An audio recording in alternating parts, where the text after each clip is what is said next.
The wind came screaming down the mountains like it had teeth. In Silver Creek, Montana, winter did not just bring cold. It brought judgment. It picked the weak ones out of the crowd and buried them under white silence. That evening, the sky hung low and gray, and every man in town could smell the storm before the first snow even fell. A tight crowd stood outside the Lucky Nugget Saloon, boots planted in frozen mud, shoulders hunched under thick coats. Their breath rose in short, hard clouds. They were not there for cards or whiskey. They were there to watch a young woman freeze in front of them. They called it entertainment, because cruel people always find a clean word for ugly things. On an overturned crate stood May Lynn, shaking so badly her knees kept slipping. She was 24, small and slim, with dark hair that the wind kept throwing across her face. Her cheeks were pale from the cold, and her lips had turned a faint blue. What made the scene feel wrong, in every possible way, was her dress. It was light pink and thin, the kind a woman might wear in spring, not in a mountain winter that could kill a man in an hour. The cloth clung to her legs and offered no warmth at all. She held her arms tight around her body, trying to make herself smaller, trying to disappear. Beside the crate stood her father and her older brother. They wore heavy wool coats and fur-lined caps, dressed like men who planned to survive. Her father, Charles Lynn, stared at her like she was a broken tool. Her brother, Wes Lynn, smiled like he had been waiting for this moment. He lifted his chin at the crowd and spoke loud enough for everyone to hear. He said she was useless, too old to marry, too weak to work. Just a mouth that ate and gave nothing back. Charles spit into the mud, as if the ground itself offended him. He told the crowd he was leaving for the lower valley before the pass closed. He said the girl would not be coming. He said she was a burden and a curse. The words did not shake in his mouth. They came out flat and certain, the way a man speaks when he has made peace with doing something wrong. A dark laugh rolled through the men. Some looked away, not because they felt sorry, but because shame is easier to swallow when you do not have to stare at it. Still, nobody stepped forward to stop it. In Silver Creek, a man could watch a cruel thing happen and still tell himself he had nothing to do with it. Barnaby Rock, the saloon owner, leaned in the doorway like a greasy shadow. He chewed on a toothpick and looked May Lynn up and down.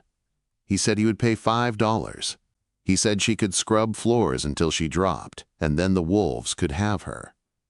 Wes laughed and added a bottle of whiskey to the deal. Charles took the offer like he was pleased with his own good sense.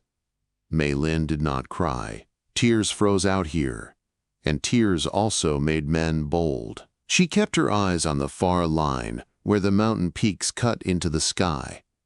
She tried to picture a warm room. She tried to picture any place that did not smell like smoke and sweat and cruel breath. Deep inside, she accepted what her body already knew. If the storm hit, she would not last the night. Then the crowd shifted, not from kindness, but from fear. Hooves thudded into the mud with a steady, heavy rhythm. A big, black horse pushed through the men like it owned the street. Its coat was thick with winter growth, and its nostrils flared, blowing white fog into the air. The rider sat easy in the saddle, but the way he held himself made the men step back without thinking. He wore a heavy sheepskin coat, open over a bright red flannel shirt. A dark hat sat low over his brow, and a thick beard hid most of his face. He did not look at the laughing men. He did not look at Barnaby Rock. He looked only at the girl in the crate. Barnaby tried to puff himself up. He said the deal was done and told the stranger to move along. The rider ignored him like he was a fly. He looked at Charles Lynn and asked one simple question. Was he selling her? Charles lifted the whiskey bottle, like it proved something. He said she was sold, and if the rider wanted her, he should talk to the fat man at the saloon door. May Lynn watched the stranger's eyes. They were a sharp, cold blue, the color of ice that does not break. But there was no hunger in them, no grin, no joke. The stranger reached into his saddlebag and pulled out a leather pouch. He tossed it at Charles. It hit the old man's chest with a heavy clink, and Charles nearly dropped it. The rider said it was gold dust, $50 worth, 10 times what the saloon owner paid. Charles's eyes went wide. He dropped the whiskey bottle into the mud and grabbed the pouch like a starving man grabbing bread. He said the girl was his. Take her. Barnaby cursed and stepped forward, angry and red-faced. He said a deal was a deal. The stranger turned his horse just enough for Barnaby to see the Winchester rifle and the revolver sitting low on his hip. The rider rested his hand near the gun without rushing. He said deals change. His voice was calm, like a man talking about the weather. Barnaby looked at the rifle. He looked at the rider's size. He looked at the gold pouch in Charles's hands. Then he spit into the snow-dusted mud and stepped back. He told the rider to take his baggage, and he said the girl would be dead by morning anyway. The stranger reached up, unbuttoned his heavy coat, and held it out toward May Lynn. He did not order her. He did not insult her. He only said, "Come on," like she was a person who could choose. May Lynn hesitated. Her father would not even look at her now. Wes was laughing, already turning away. The crowd waited to see if she would fall. Her legs felt numb, and fear sat in her throat like a stone. Still, she stepped down from the crate. Her foot slipped and she pitched forward, but the stranger caught her arm with a strong, steady hand. In one smooth motion, he lifted her onto the horse behind him. Then, he wrapped the sheepskin coat around her shoulders. It swallowed her whole. It smelled like pine resin, tobacco, and horse, and it was the warmest thing she had felt in years. He told her to hold on. His voice was low, almost gentle. Then he kicked the horse forward, and they rode out of Silver Creek as the first hard flakes of snow began to fall. Behind them, the saloon lights glowed weak and yellow, and the crowd's silence followed like a curse. May Lynn clung to the stranger's waist as the trail climbed into thicker trees and deeper wind. She did not know his name. She did not know where he was taking her. She only knew the storm was coming fast, and she was riding into it with a man who had paid gold for her life like he meant to protect it. The snow turned mean before midnight. It started as soft flakes that melted on Nate's hat brim. Then it thickened into stinging pellets that hit May Lynn's cheeks like sand. The wind shoved at the horse from the side, trying to force it off the narrow trail. Trees bent and creaked, and the sound of the town faded behind them until there was nothing left but the storm and the steady breath of the animal fighting forward. May Lynn held Nate's waist with both arms, her fingers locked in the heavy wool of his red shirt. His sheepskin coat was wrapped around her, but the cold still tried to crawl under it. She could not feel her feet. Every time the horse stepped over a rock, her stomach dropped with fear. She did not know if Nate was saving her or simply taking her somewhere worse. But the heat of his back was real, and her body understood one truth. If she had stayed in Silver Creek, she would already be dying. The trail climbed higher into the foothills. The trees grew thicker, and the wind screamed through the gaps between rock walls like a warning. Nate did not speak. He rode with a quiet focus, his shoulders steady, his hands sure on the reins. The horse pushed on, head low, snow collecting in its mane. By the time twilight turned the world dark purple, Nate guided them into a small clearing tucked against a rock face. The cliff blocked some of the wind, making the air feel almost calm compared to the open trail. There was no cabin waiting, no warm light in a window. Only a rough lean-to made from logs and canvas, half buried under drifted snow, like a shelter someone built in a hurry and hoped they would not need. Nate swung down first, boots crunching. He reached up for May Lynn. The moment she slid off the saddle, her legs buckled. The cold had locked her joints. Nate caught her before she hit the ground. He lifted her like she weighed nothing and carried her into the lean-to. Inside, it smelled like old pine and damp canvas. He set her on a pile of thick furs near the back wall and told her to stay put. His voice was not harsh, just firm, the way a man speaks when time matters. Then he moved fast, scraping snow away from a fire pit, shaving dry wood from the heart of a split log. A spark flared, then another, and suddenly flames took hold. Heat rolled out, pushing the cold back for the first time that day. May Lynn watched him work like she was watching something she did not fully understand. In Silver Creek, men barked orders and took what they wanted. Nate did neither. He brought in his saddlebags, checked the horse, then sat on the opposite side of the fire.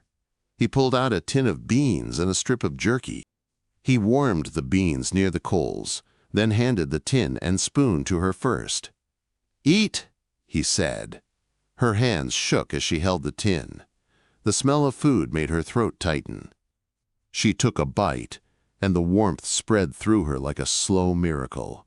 She swallowed hard and forced her voice out. "Thank you," she whispered. Nate nodded once. "Name's Nathaniel," he said. "Most folks call me Nate." She hesitated, then spoke soft. "My name is May Lynn." "May Lynn," he repeated, careful with the sound, like he was making sure it mattered. "All right." She glanced around the lean-to, at the canvas wall flapping, at the small space, at the fire that was already the center of everything. She expected him to explain why he paid gold for her. She expected a demand. Instead, he stared into the flames like he was thinking through a problem. "This ain't much," he said at last. "Storm came on faster than I figured. I've been cutting timber, planning a cabin, got logs stacked. Walls just ain't up yet. We make do tonight." May Lynn looked down at her pink dress peeking out under his coat. She felt ashamed of it, like it marked her as weak. Still, she did not lie. "It is better than the street," she said. Nate's eyes lifted to her. For the first time since the saloon, he studied her face. He saw the fear there, but he also saw something else, something stubborn and quiet that had kept her standing on that crate without begging. The storm broke full force after that. The wind screamed outside the lean-to and shoved snow against the opening. Nate pulled a heavy canvas tarp across the front and weighted it with rocks. The air inside turned smoky, but warmer. May Lynn curled into the furs, clutching his coat tight around her shoulders. Nate spread his bedroll on the other side of the fire. He laid his rifle within reach, then tipped his hat low. "Sleep," he said. "I'll keep the fire fed." May Lynn tried to keep her eyes open. In her life, sleep had always come with danger. Sleep meant you could not protect yourself. But the fire crackled steady, and Nate's breathing stayed calm. He did not move toward her. He did not reach for her. He simply stayed there, keeping the flames alive. For the first time in years, she fell asleep without fear of hands grabbing her in the dark. The next morning, the world outside was gone. Snow had swallowed the clearing, climbed halfway up the lean-to walls, and turned the trees into white ghosts. The wind still came in bursts, and the trail back to Silver Creek was buried. May Lynn realized with a sick drop in her stomach that she was trapped on a mountain with a stranger.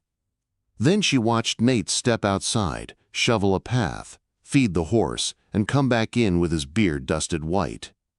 He did not act like a man who planned to hurt her.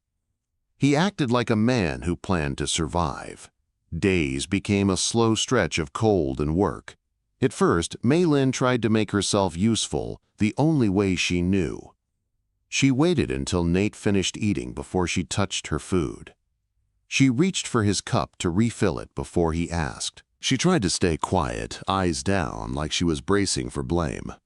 On the third day, she reached for his empty cup again, and Nate caught her wrist. His grip was gentle, but it stopped her cold. May Lynn flinched, her body expecting a strike. Nate's eyes narrowed, not with anger at her, but at what she seemed to expect from him. "Stop," he said. She froze. "I ain't your master," he said, voice steady. "And you ain't a slave. If you want coffee, you pour it. If I want coffee, I pour it. We share work in here." May Lynn stared at him like he had spoken a language she did not know. Nate stood and dug into an old trunk near the back of the lean-to.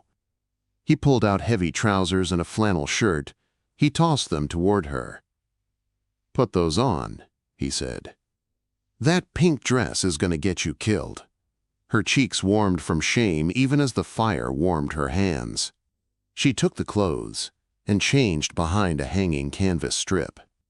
The trousers were too big, the shirt hung loose, but when she stepped back into the firelight, She felt something she had not felt in a long time. Covered, safe, hard to break. The storm did not leave quickly. For weeks, the snow stayed deep, and the nights stayed cruel. But inside that small shelter, something began to change. Nate taught her how to split kindling without breaking her wrist. He showed her how to use snowshoes so she did not sink. He pointed out tracks in the white and taught her what animal had passed and how long ago. When she finally split a log clean in two, her face lit up with surprise, then pride. Nate gave a quick grin that disappeared into his beard, but it made her chest feel tight in a strange way. One night, when the wind pressed against the canvas and the fire threw shadows on the walls, May Lynn watched Nate carve a piece of cedar with his knife. His hands were steady, his movements smooth. He looked like a man who had lived through pain and learned to keep moving anyway. "Why are you alone out here?" she asked quietly. Nate's knife stopped. For a long time, he did not answer. He stared into the flames like he was listening to something old inside his own head. "I wasn't always," he said at last. May Lynn held her breath. Nate swallowed, his jaw tight. "Had a wife," he said. "Had a little girl." Her eyes widened, and her voice came out soft. "What happened?" His gaze stayed on the fire, but the grief in his face was clear. "Smallpox," he said. "Took them both in a week, 3 years back. After that, town felt too loud. Folks felt too close. I came up here, figured I'd live alone and die alone." The fire cracked, loud in the quiet. May Lynn's throat tightened. She understood loss in a different way, but she understood it all the same. She looked at him, and she saw a man who had been bleeding inside for years, trying to hide it behind work and distance. Nate finally lifted his eyes to her. The firelight danced in them, turning that ice blue into something almost warm. "And now," he said, voice low, "it ain't so simple." May Lynn did not speak. But in that moment, with the storm still howling outside, she felt the ground shift under her life. Like the mountain itself had decided she was not going to die as a joke in the snow. Not anymore. When the storm finally loosened its grip, it did not feel like freedom at first. It felt like danger. The first morning, the sky showed a strip of pale blue. May Lynn stood outside the lean-to and stared at the white world. Snow covered everything, smooth and deep, hiding rocks and holes and the sharp edges that could break an ankle. The trees were heavy with ice. The air was still, but it carried the sound of distant cracking, like the mountains were shifting under the weight. Nate came up beside her, pulling on his gloves. "We got a window," he said. "Might not last, we use it." May Lynn nodded, even though her stomach tightened. She had been safe in the lean-to because the storm had locked the world away. Now the world was opening again. They worked hard that day. Nate checked the trail, tested the snow's crust, and marked safe paths with broken branches. He showed May Lynn where the drift was shallow and where it could swallow her to the waist. He did not treat her like she was fragile. He treated her like she was learning, and that made her want to learn faster. He gave her jobs that mattered. Not small, polite jobs. Real work. She hauled kindling. She helped reset snares. She learned to scrape ice from the tarp and pack snow tight around the lean-to base to block wind. She carried water in a tin pail from a small creek that still moved under thin ice. Her hands burned with cold at first, then slowly grew tough. Her back ached in a way she had never known, but the ache felt honest. It was not the ache of being used. It was the ache of building something. At night, the firelight made the shelter feel smaller, but also warmer.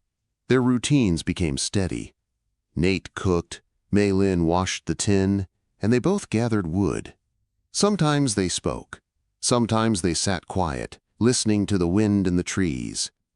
The silence between them stopped feeling heavy. It started feeling calm. One evening, Nate came in with a rabbit from a snare. He cleaned it fast, hands practiced, and set it to cook with beans in a pot. The smell filled the lean-to and made May Lynn's eyes sting. Not from smoke this time, from the strange feeling of having enough. Nate handed her the first bowl, as he always did now. May Lynn took it, and for the first time she did not wait for him to eat. She lifted her spoon and ate while he ate. It was a small thing, but it felt like a door opening. Later, while Nate sharpened his knife, May Lynn pulled out a needle and thread from his supplies. She found a tear in his shirt seam and began to stitch it. Her fingers moved with quiet skill. Back home, her mother had taught her to sew before she was old enough to understand why. Nate noticed and frowned. "You don't have to do that," he said. May Lynn kept her eyes on her work. "I want to," she said. He watched her for a moment, then nodded and went back to his knife. But his shoulders softened. Just a little, like he was letting himself accept kindness again. The weeks passed in slow change. The snow stayed deep, but the worst of the storms broke into smaller blows. The sun appeared more often, weak but present. The horse grew restless, stamping and snorting, eager for open trail. Nate kept working outside, clearing snow from the stacked logs he had cut before winter, checking them for rot, measuring them with his eye. One afternoon, May Lynn followed him to where the timber lay in a neat pile, half buried. She ran her hand over a log, feeling the rough bark under her palm. "This is for your cabin," she said. Nate nodded. He said. "I started before the storms. Figured I'd build it alone. Didn't think I'd have anyone to share it with." May Lynn felt her face warm. She looked down at her hands, now red and scraped and strong. She thought about Silver Creek. She thought about the crate and the laughter and the way her father's eyes had held no love. She thought about the saloon owner's grin. Then she looked at the logs again. "Do you still want a cabin?" she asked. Nate looked at her like he was weighing something inside himself. "Yeah," he said quietly. "I do." "Then I help," May Lynn said. Her voice did not shake. "I am not useless." A slow smile pulled at Nate's mouth. It was not a big smile, it was real. "Never said you were," he answered. The first real building day came when the snow softened enough to move without sinking to the thigh. Nate showed her how to use a draw knife to peel bark. Her arms burned from the effort, but she kept going. He corrected her grip with patience, guiding her hands without pushing too hard. When she got it right, he nodded like she had done something important. And she had. They cleared a flat spot near the rock face where the lean-to sheltered them. Nate used a shovel and a pick to break through frozen ground. May Lynn hauled stones for the base. She carried them in her arms, one after another, until her muscles trembled. Nate never told her to stop. He only asked if she needed a break. That question alone felt like kindness she did not deserve yet. At night, May Lynn lay in the furs and listened to Nate's breathing. She did not fear him now. She did not even fear the night. Sometimes she found herself watching his face when he thought she was asleep, the way his jaw tightened when the wind hit hard, like he was remembering the past, the way he stared into the fire when he thought about his wife and child. One night, Nate spoke without looking at her. "You ever miss home?" he asked. May Lynn stared at the fire, thinking. Home had not been warm for her, not in the way a home should be. Still, memories were sharp. The sound of her mother's voice, the smell of rice steaming, the way her father used to smile when she was very small, before the frontier made him hard. "I miss what I hoped it would be," she said softly. Nate nodded, like he understood exactly. The next morning, the sun came bright enough to cast real shadows. The air smelled different, less like death, more like damp earth waiting under snow. Nate stepped outside and stood still for a moment. May Lynn joined him. They both listened. A faint drip echoed from the tree branches. Nate breathed out. "Spring's trying," he said. May Lynn wrapped her arms around herself, but she was not trembling from fear anymore. She was thinking about walls, a roof, a door that locked, a place where laughter did not come from cruelty. Then a sound cut through the quiet, a distant shout. Nate's head snapped toward the trail, his whole body going still. He reached for his rifle without panic, but with a kind of readiness that made May Lynn's stomach drop. The shout came again, closer this time. May Lynn's heart began to pound. because she knew that sound did not belong to the mountain. It belonged to people, and people were the reason she had almost died in the snow. The shout came again, sharp and human, cutting through the quiet drip of melting snow. Nate's hand tightened on his rifle like it had been waiting for that sound all winter. May Lynn's stomach turned cold, even though the sun was out. Nate stepped in front of her without thinking. It was not a dramatic move. It was simple, natural, like his body already knew its job. He kept his eyes on the trail, shoulders squared, feet planted firm in the packed snow. "Get behind me," he said. May Lynn did not argue, but she did not hide far either. She stood close enough to feel the heat of his back. Her mind flashed to the crate in Silver Creek, to laughter, to her father's cold face. She told herself it could be a hunter, a traveler, anyone, but her heart did not believe it. Hooves appeared first, dark shapes moving between the trees. Then 3 riders broke into the clearing, their horses breathing hard, snow clinging to their legs. May Lynn knew 2 of them right away. Even after weeks of distance, she would have known those faces anywhere. Charles Lynn sat tall in the saddle, wrapped in a good coat, cheeks full again, eyes hard as stones. Beside him rode Wes, his brother, wearing the same mean smile he had worn outside the saloon. The third man was a stranger. He sat stiff in a city-style coat and a clean hat that looked too new for the mountains. His gloves were fine leather, his boots were polished. He looked around like the trees were judging him. May Lynn's breath caught.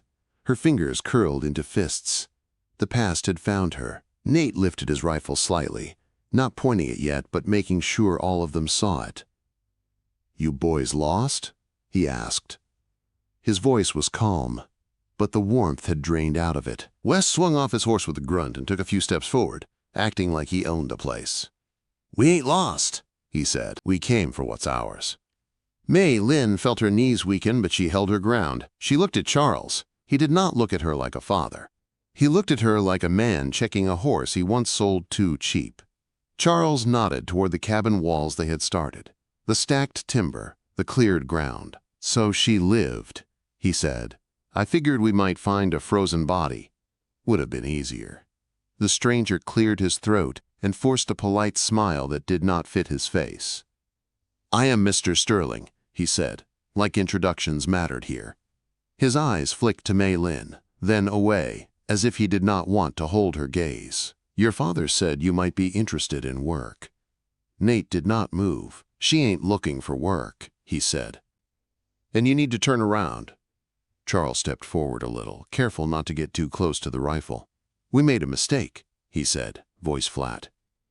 "We sold her for nothing. That was foolish. She is worth more than we took. Now we take her back."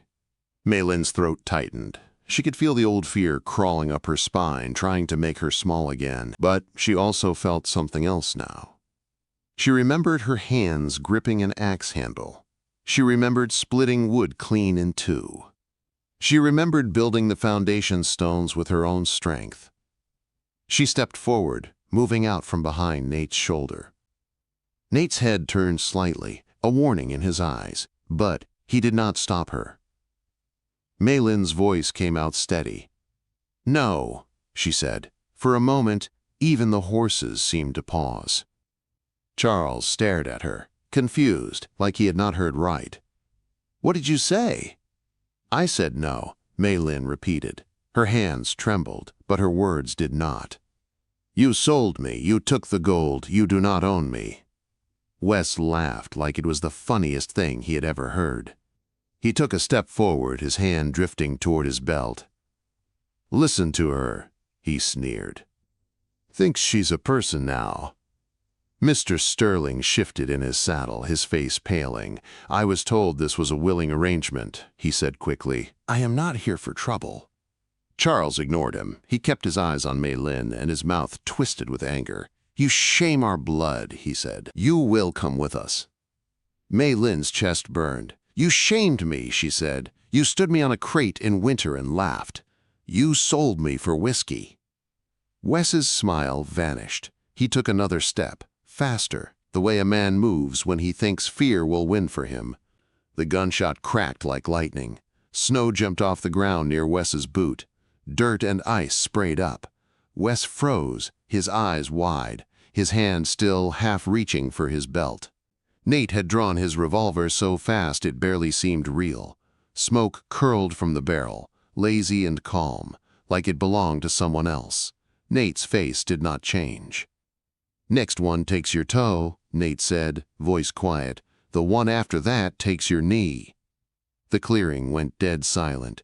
Even the wind seemed to hold its breath. Mr. Sterling's mouth opened, then shut again. He lifted both hands, palms out. "No," he said fast. "No, this is not what I was told." He turned his horse in a rough circle, nearly slipping on the packed snow. "I want no part of this." He kicked his horse hard and rode out of the clearing, disappearing between the trees like a man running from a nightmare. Charles watched him leave, jaw tight.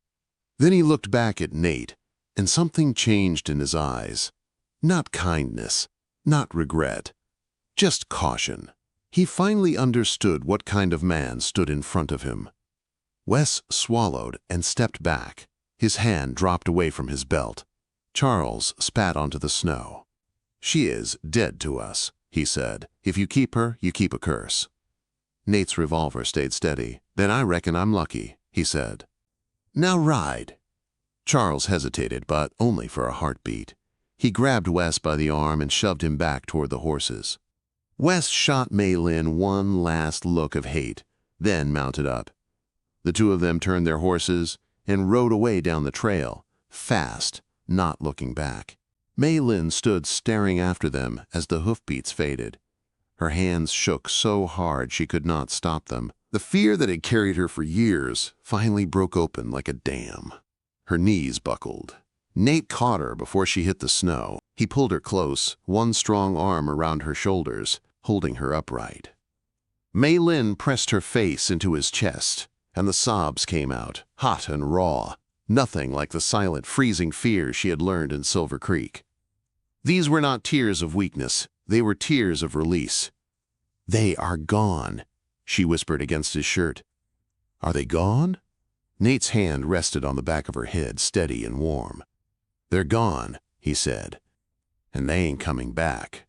May Lynn closed her eyes and breathed in the smell of pine and smoke and the man who had stood between her and the past.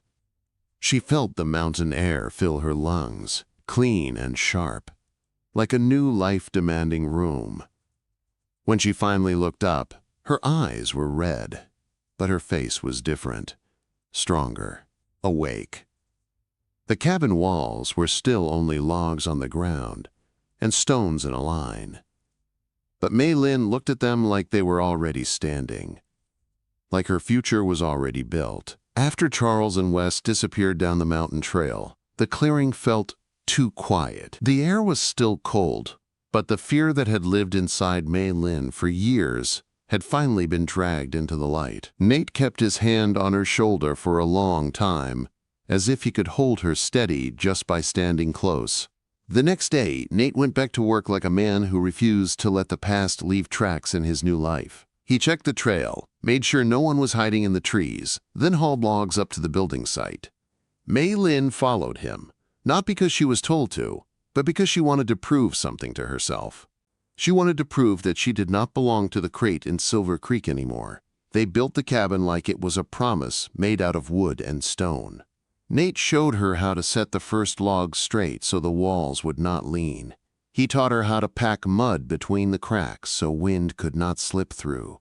May Lynn learned to peel bark with the draw knife, her arms sore, her hands blistered but her eyes bright. Every log they lifted into place felt like a piece of her old life being pushed farther away. As the days warmed, the snow shrank back into shadowed pockets under trees. The creek ran louder. The mountain air began to smell like wet earth and pine sap instead of only ice. One morning, May Lynn stepped outside and noticed a tiny green shoot pushing up through the soil near the rock face. It was the first sign that the world still knew how to start again.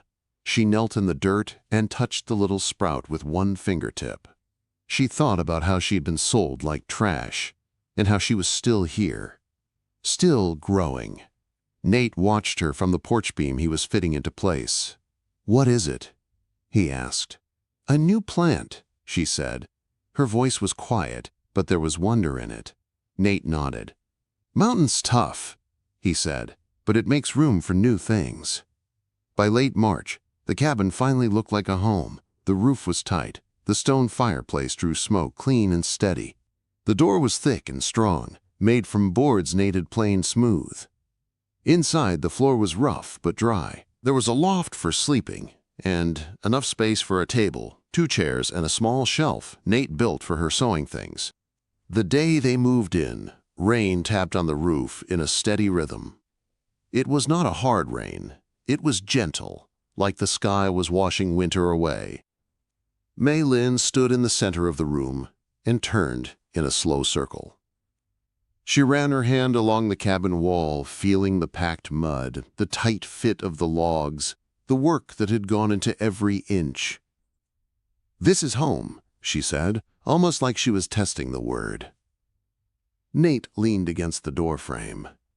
His beard was still thick, his shoulders still heavy with strength, but his eyes looked softer than they had in the saloon. "Yeah," he said, "it is."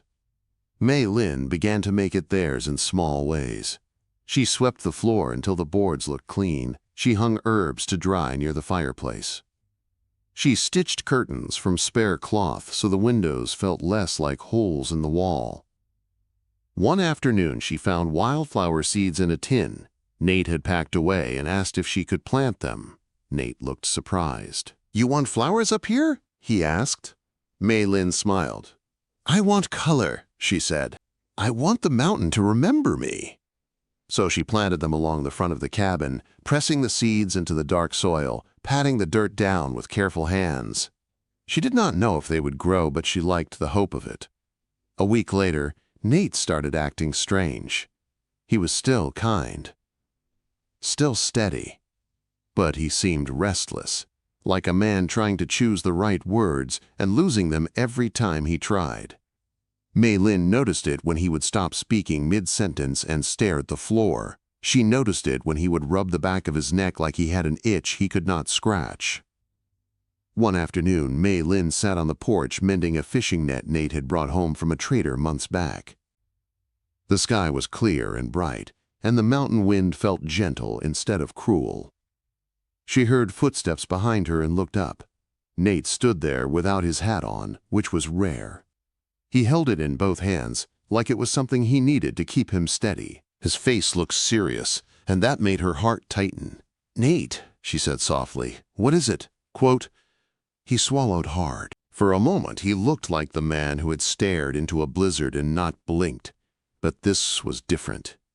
This was the kind of fear that came from wanting something too much. "I've been thinking," he said, "about that day in town."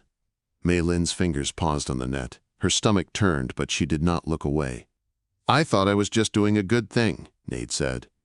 "Thought I was saving you from dying in the snow. Maybe that was part of it. But it wasn't the whole thing." May Lynn felt her throat tighten. She waited. Nate stepped closer. "When Clara died," he said, voice rough, "I told myself I was done with people. I told myself I'd live up here and keep my heart locked up tight. I figured that was the only way to survive." He looked at May Lynn, really looked at her, like he wanted her to understand what it cost him to speak. "Then you showed up," he said, "and you didn't just survive. You worked, you learned, you stood up to men who tried to take you. You built this place with me."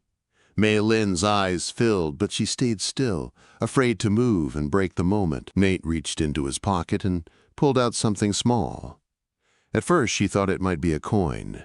Then she saw it was a ring, carved from smooth wood. The wood was dark and warm-looking, polished like it had been held and rubbed for hours. Tiny vines and little flower shapes were carved into the band with careful cuts. May Lynn lifted her hand to her mouth. "I ain't got gold jewelry," Nate said. "I ain't got fancy things, but I made this with my own hands." He took a breath, and his voice shook just a little. "May Lynn," he said, "I know folks treated you like you were nothing, like you were a joke. But you are not. Not to me. You are worth everything I got." He stepped down onto one knee in the dirt beside the porch, still holding the ring like it was something sacred. "Will you marry me?" he asked. "Be my wife, be my partner, not because you owe me, because you choose me." For a moment, May Lynn could not speak. She looked at the ring. She looked at Nate's face. She thought about the crate. She thought about the lean to fire, the first warm meal, the way he told her she was not a slave. She thought about the cabin walls they built together. She thought about how she had stopped trembling at night. A tear slipped down her cheek, hot in the cool air. "My father said I was useless," she whispered. Nate's eyes held hers, steady as stone. "He was wrong," he said. "He was a fool." May Lynn nodded, small and sure. "Yes," she said. Her voice broke, but her answer did not. "Yes, Nate. I will marry you." Nate's shoulders sagged with relief, like he had been carrying a weight he did not admit was there. He slid the wooden ring onto her finger, and it fit like it was meant to be there all along. He stood up and pulled her into his arms. May Lynn held him tight, feeling his heartbeat through his shirt, feeling the truth of this life they had built. Then Nate pulled back just enough to look at her. "We need a preacher," he said. May Lynn's smile faded a little. She knew what that meant. A preacher meant town, and town meant Silver Creek. Nate saw the fear in her eyes, and his hand tightened around hers. "There's a traveling preacher that passes through sometimes," he said. "He stops in Silver Creek for supplies. We can catch him if we go soon." May Lynn stared down the mountain trail, where the trees swallowed the path, where the past waited like a shadow. She pressed her thumb against the wooden ring on her finger and felt its smooth strength. Nate leaned closer. "You ain't alone now," he said. "You hear me?" May Lynn lifted her chin. "I hear you," she whispered. That evening they saddled the black horse and packed food and blankets. The sun dropped behind the peaks, and the air turned sharp again. May Lynn stood at the cabin door for a long moment, looking at the walls, the porch, the little patch of soil where her seeds waited. Then she climbed into the saddle behind Nate and wrapped her arms around his waist. They headed down toward Silver Creek, toward the place where her life had almost ended, because sometimes the only way to bury the past is to face it with a new name on your finger and a man beside you who will not let you fall. The trail down the mountain felt different than it had the night Nate carried her away. Back then, May Lynn had clung to him because she was freezing and afraid and had nowhere else to go. Now she held him because she chose to. The wooden ring on her finger pressed against his coat every time the horse shifted. It was light, but it felt heavy with meaning, like a promise that could not be taken back. By the time the rooftops of Silver Creek came into view, the sky had turned a hard gray again. The town looked smaller than she remembered, like a rough patch of splinters nailed to the mountain. Smoke still crawled out of chimneys. Men still stood in doorways, watching strangers with sharp eyes. Nothing about the place had softened. May Lynn felt her throat tighten. Nate slowed the horse and glanced back at her. "You good?" he asked. May Lynn took a breath. "I am here," she said. Nate nodded once, like that was enough. He guided the horse down the main street, and May Lynn felt eyes follow them. Some were curious. Some were cruel. Some were confused, like they recognized her but could not place why she looked different. They tied the horse outside the general store, where supplies were stacked in barrels and boxes. Nate kept his hand near his revolver as they walked. Not because he wanted trouble, but because he understood what kind of town this was. Inside the store, the air smelled of flour, leather, and old tobacco. A clerk looked up, then widened his eyes when he saw May Lynn's face. He glanced at her ring, then at Nate's size, and decided to mind his own business. Nate asked a simple question. "Preacher passed through lately?" he said. The clerk nodded, cautious. "Reverend Hart was here yesterday," he said. "Headed to the North Camps. Might still be in town. He stays above the livery when he comes through." Nate thanked him, bought a small bag of sugar and coffee, and led May Lynn back outside. As they crossed the street, a man's laughter snapped through the cold air. Barnaby Rock stood on the saloon porch with a toothpick in his mouth, just like before. Two men leaned beside him, drinking from tin cups. Barnaby's eyes landed on May Lynn, and his grin spread slow. "Well, I'll be," Barnaby said loud enough for people to hear. The little pink doll didn't die after all. May Lynn felt the old shame try to rise, but it hit something solid inside her now. She did not flinch. She did not lower her eyes. Nate stopped walking. His body turned like a wall between May Lynn and that porch. His voice came out calm, but it had steel in it. "Keep talking," he said. "See where it gets you." Barnaby's grin faltered. He looked at Nate's shoulders, at the quiet promise in his stance, and his eyes shifted away.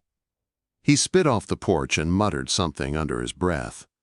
May Lynn kept walking. Every step past the saloon felt like pulling a thorn out of her skin. They found Reverend Hart in a small room above the livery, kneeling beside a bed and packing his travel bag. He was an older man with tired eyes and a kind face that looked like it had seen too much sickness and too many graves. He stood when Nate knocked, and he studied them with quick understanding. "A wedding," he said before they even spoke.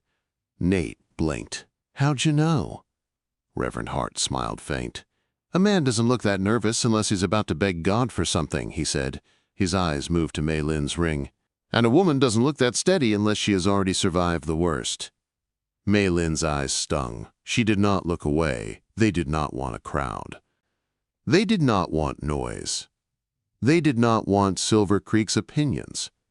Reverend Hart agreed to marry them in the open air behind the livery, where the wind was quieter and the town's eyes could not crowd too close. He asked only one thing. "Are you both choosing this freely?" he said. Nate answered first. "Yes," he said, "with my whole heart." May Lynn's voice came softer but clear. "Yes," she said, "I choose."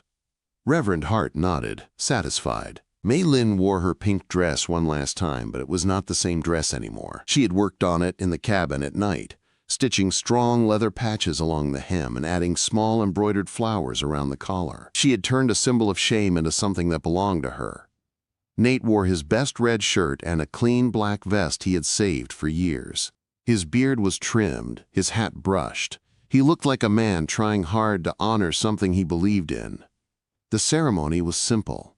Reverend Hart spoke about storms and shelter, about how love was not always loud, but it could be strong enough to hold a life together. He asked Nate to promise protection and respect, not ownership. He asked May Lynn to promise partnership, not obedience. And when he told them to join hands, Nate's grip was gentle, like he never wanted her to fear a touch again. When Reverend Hart declared them husband and wife, the wind lifted May Lynn's hair and carried the sound away into the mountains like a blessing. Nate kissed her with steady warmth, not like a man claiming something, but like a man grateful for a gift. They left Silver Creek before sunset. On the way out, May Lynn saw the Lucky Nugget Saloon again. She saw the porch where she had once stood shivering on a crate. The memory hit her hard, but it did not break her. She sat taller in the saddle, the ring on her finger catching a small spark of light. Nate felt her straighten and glanced back. "You all right?" he asked. May Lynn looked at the porch one last time, then looked ahead to the trees, to the mountain trail, to the cabin waiting above the world. "I am home," she said. Spring came fully by the time they returned. The snow melted into rushing streams. The valley woke up green and bright. And then, like a quiet miracle, little shoots rose from the soil near the porch where May Lynn had planted her seeds. Weeks later, flowers opened, blue and yellow and purple, bright against the rough cabin logs. Nate stood beside May Lynn and stared at them like he could not believe they were real. "You did that," he said. "We did," May Lynn answered. "Years passed, and the cabin became more than a cabin. A barn rose nearby. Fences stretched across the slope. A small herd grew. The place earned a name people began to say with respect, not pity. Thorn Ranch, high on the mountain, where the lonely rancher and the Chinese woman built a life that the town could not imagine. Children came later, not right away, but in time. 2 boys who ran wild through tall grass and laughed loud enough to echo off rock walls. A daughter with her mother's dark eyes and her father's stubborn chin. They grew up hearing the story of the mountain winter, not as a tale of shame, but as a lesson. May Lynn taught them that no one was born to be thrown away. Nate taught them that love was not a thing you bought. It was a thing you chose every day, in the work, in the hard seasons, in the way you stood between someone and the world. One winter evening many years later, snow began to fall again, soft at first, then thicker. May Lynn stood on the porch with a shawl over her shoulders, watching the flakes drift down. The air smelled clean. The world looked peaceful, not cruel. Nate stepped out behind her, his beard now streaked with gray. He wrapped his arms around her from behind, pulling her back against him like he had done 1,000 times. "Cold?" he asked. May Lynn smiled and rubbed the smooth wooden ring that was worn soft from years of touch. She leaned into him, feeling the same warmth that had saved her life. "No," she said. "I am home." Her family had sold her as a cruel joke, hoping she would disappear in the snow, but the joke had turned back on them. Because the woman they threw away did not die. She built a cabin, she built a ranch, she built a life. And she did it with a man who saw her worth when the whole town refused to. If you enjoyed this Wild West love story, please share it. Leave your thoughts in the comments and follow for more emotional Western tales.